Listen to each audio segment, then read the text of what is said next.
С първа награда от 11-то издание на международния конкурс "Слънце, радост, красота" в Несебър в първата възрастова група до 10 години се завърна и възпитаникът по пиано Кристиян Боюклиев.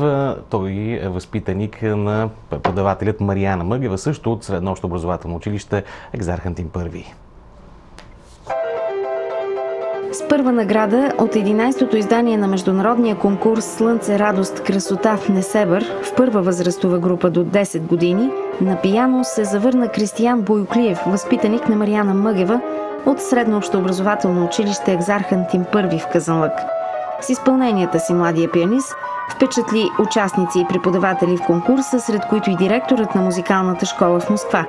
Оттам дойде и поканата към Кристиян за участие през есента в музикалния конкурс на името на Фьодор Шаляпин.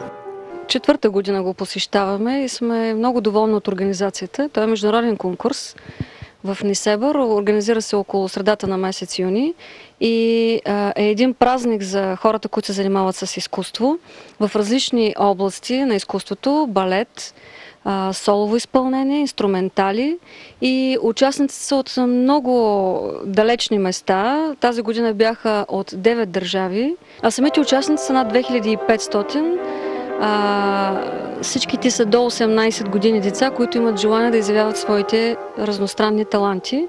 И за нас е удоволствие да присъстваме на такъв празник на изкуствата, където можем да мериме сили с останалите деца от различните градове, близки и далечни. Специално за нас, ние сме категория пиано, в една много хубава зала, където е ритуалната зала на общината.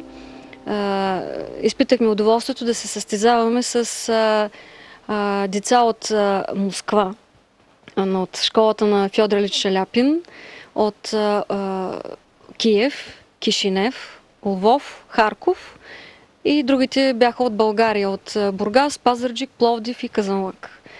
За четвърта поредна година казанлъшкото момче участва в този международен конкурс. От 4 години той е и възпитаник на Мариана Мъгева. Още с появяването си на сценичния подиум от 2007 година, Кристиян записва успешни участия в конкурси. Първото по-голямо признание е през 2007 година, когато в националния конкурс "Орфеева дарба" в София печели сребърен медал. Същата година следва специалната награда в 14-то издание на международния конкурс "Музиката и земята". През 2008 и 2009 години Кристиян печели призови места в музикалните конкурси в Провадия, Бургас, Несебър и Стара Загора. Това конкурс аз много искахме с моето семейство да отидем там, с госпожата. Там, като си изкарахме една хубава почивка, си изкарахме една добра награда. Искам да благодаря на госпожа Мъгева, която ме подготвяше за този конкурс, и на господин Иван Матанов, който плащаше необходимите разходи. Кое е това, което грабна журито? Първо се яви с вариация на 40-та симфония от Волфганг Моцарт. След това се яви с завършение от Хоакин Турина, испански композитор. След това се явих с "Кънкър пътешествие" от Красимир Милетков. След това с "Катеричката", която всички много харесаха. Игравах с публиката.